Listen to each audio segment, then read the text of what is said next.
Thank you, President Guerin. A special welcome to the classes of 2019 and also to the new members of the faculty and staff. You are beginning your first year of your formal association with HWS, and I am beginning the last year of mine as I finish my time on the Board of Trustees and as its chair. 47 years ago, I attended my freshman convocation, and now I have the great privilege of making this year's convocation address. While my comments are directed to the classes of 2019, I hope the rest of you will find value in them. Signing the matriculation book, shaking hands with President Guerin, being greeted by your deans, and now this, the ceremony that marks the start of the academic year. All of it means that you are now officially Hobart and William Smith students. I would guess it feels pretty good. It took a lot of hard work to get here. You did it, you're here, you made it through the first day of classes, you have started college. I hope you're feeling good about it, but I also hope you feel uncomfortable. And if you don't yet feel uncomfortable, I hope I can convince you over the next few minutes to get uncomfortable for the rest of your college career, for the rest of your life. You see, if you cruise through the next 4 years, sticking with what you already know, what you already understand, things that come easy to you, knowledge that doesn't challenge your beliefs, people you already know you agree with, you will graduate from these colleges no smarter and no wiser than you are today. I know because I nearly did just that when I was a student. Some background. As Mark said, I'm the oldest of 6 children, the daughter of, that was my New York City accent right there, the daughter of a New York City cop, the first person in my extended family to go to college. I didn't even know how to go about applying. I applied to Yale, Fordham, Georgetown. They all wrote back to me saying they didn't accept women. I had no idea there was such a thing. Luckily, my guidance counselor steered me to a small liberal arts school in upstate New York. The decision to attend was helped by a generous financial package. Here are the actual pages of calculations, believe it or not, I still have them, that my parents did in 1968 trying to figure out if they could afford to send me here. The annual room, board, and tuition was just under $3,000. My financial aid covered all but $300 of that. In 1968, even that was a real stretch for my family. The campus was a different place in the late 60s, different because many buildings here now weren't even a dream then. Different because there were rules, lots of rules. For example, if a woman left her dorm after 7 p.m., she had to sign out saying where she was going, and she had to be back in her room by 11 o'clock on weeknights. No co-ed anything. In fact, no men in women's dorms and no women in men's dorms ever. Women lived and ate their meals on the hill in the dining hall in the basement of Comstock, served by Hobart waiters. Hobart students preparing for a career in the military practiced their marching on the quad. All first-year women took a phys ed class called Freshman Fundamentals, in which we were taught how to walk in heels like ladies. And all freshmen were supposed to wear a beanie, here's mine, until the football team scored its first touchdown. And it was a very, very bad year for the football team. Within 2 years, everything changed. There was an active anti-war movement on campus. Those archaic dorm rules were gone, along with the beanies. The curriculum had been upended. There was huge national publicity about a riot on campus. Relationships with Geneva were dismal. And men who flunked out were drafted almost immediately into the military and sent to Vietnam, where thousands of my generation were killed in a war that the United States eventually lost. I used the change in curriculum rules, which basically allowed us to graduate as long as we took 35 courses, almost no matter what they were. I used that change to avoid classes that made me uncomfortable, in favor of what came easy to me, math, chemistry, and physics. And it worked. I ended up graduating Phi Beta Kappa, magna cum laude, but without the full education I should have had. It wasn't until almost the end of my senior year that I took an English class. We had to write a 10-page paper. I spent all term writing that paper while many of my classmates wrote it in a week or less. It was the hardest work I ever did here, but it was also my most consequential course because by being forced to write, I learned to write, and it eventually became easier to write, all of which benefited me in my career and in life, even more, frankly, than the math that I love to this day. Until that course, I had stayed comfortable in my coursework and got great grades, except for the D in freshman fundies. But I missed out on the opportunity to discover new intellectual passions. Don't make my mistake. My class, the class in 1972, was one that thrived on discomfort. We never stopped challenging the norms of the campus and of society. We were leaders in the anti-war movement, the women's movement, and the civil rights movement. We demanded change in the country, the world, and on campus. When we were getting ready to graduate, we told the administration that we wanted to take over programming for the commencement ceremony or we would boycott it. So they let us.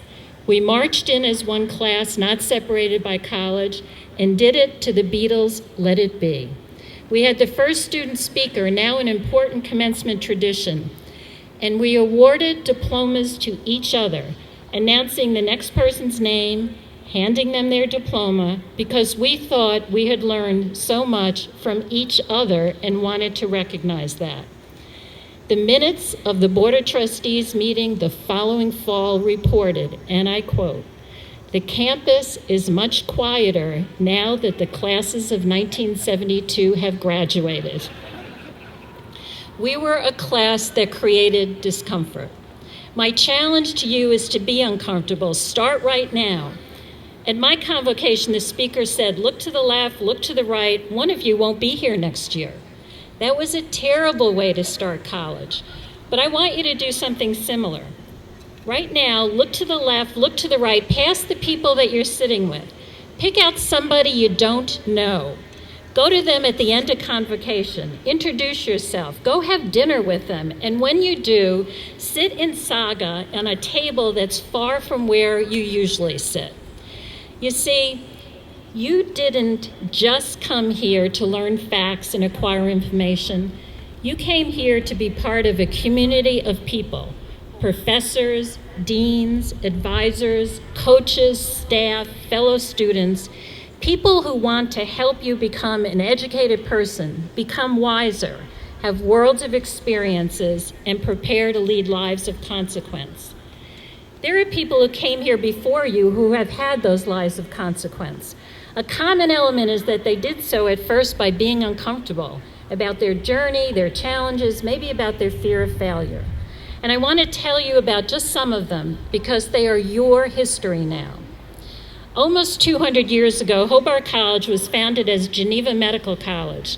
A plucky woman named Elizabeth Blackwell decided she wanted to be a doctor at a time when there were no female doctors in the United States.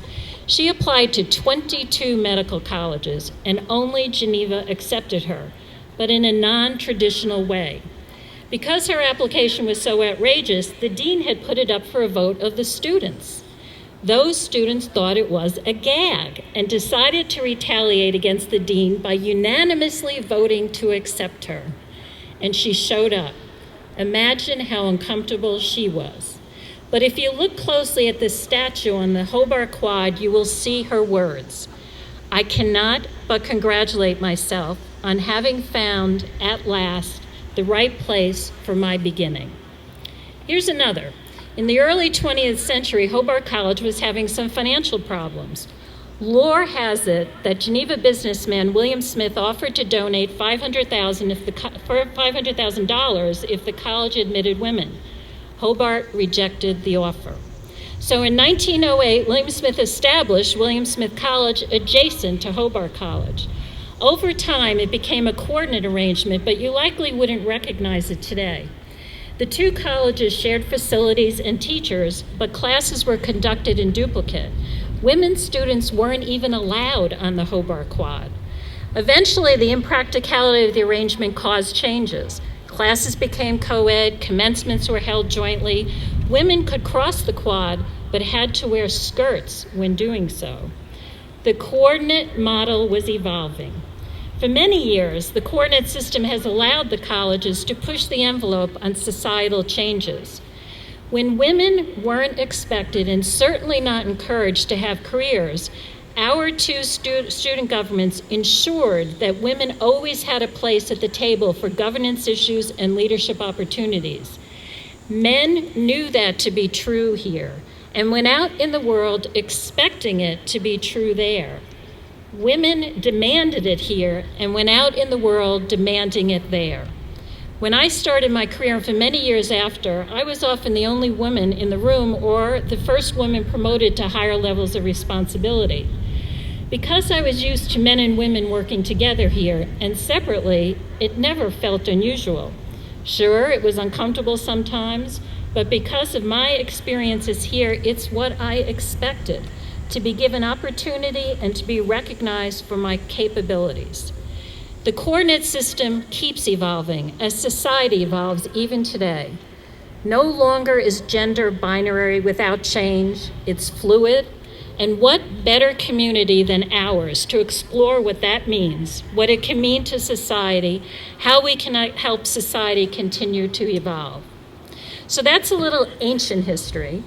I want to give you just a couple more recent examples of people who found themselves uncomfortable. Bill Scanlon, class of 1948, and the most generous donor in the history of the colleges. He and two classmates took over the meal service for Hobart when it was bankrupt. They were juniors. Talk about being uncomfortable. They certainly knew their classmates weren't going to withhold criticism of the food. Those three young men parlayed that gig into the Saga Food Service Corporation that eventually serviced 458 institutions.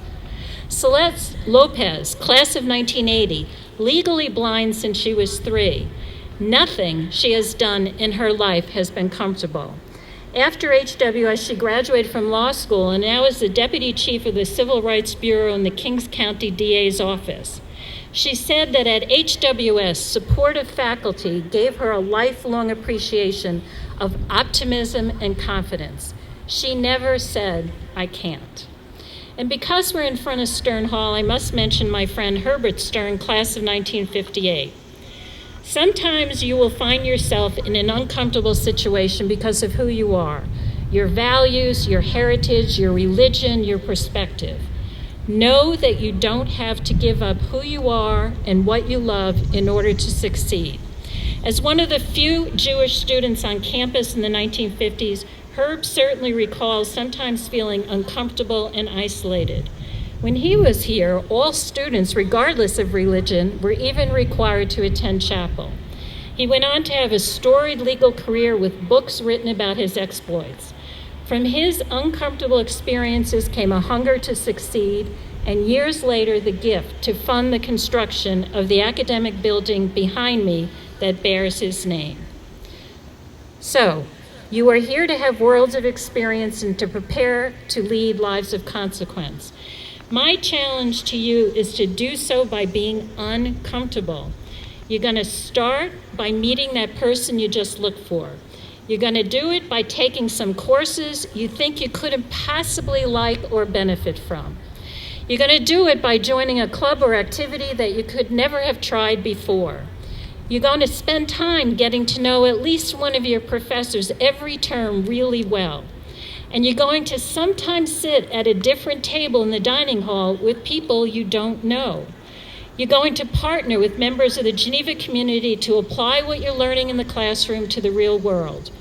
You're going to leave campus for a term to immerse yourself in a community someplace in the world where you will be the person who is different. And in May 2019, you will proudly walk across the stage in front of Cox Hall, knowing that you are a more educated, wiser person. I'm a product of an HWS coordinate liberal arts education, a proud member of the William Smith class of 1972, and even prouder to be chair of your board of trustees. I'm proud to have married a Hobart classmate to have 2 brothers-in-law who also graduated from Hobart, and to have 3 sisters, a daughter and a niece who graduated from William Smith. There have been members of my family on this campus every decade since the 1960s, and now the 10th member is a sophomore. I promised not to embarrass him by singling him out or by saying that his name is Nick Dosky, so I won't. And I hope I just made him uncomfortable. Here's to a great academic year full of learning, growth, and uncomfortableness.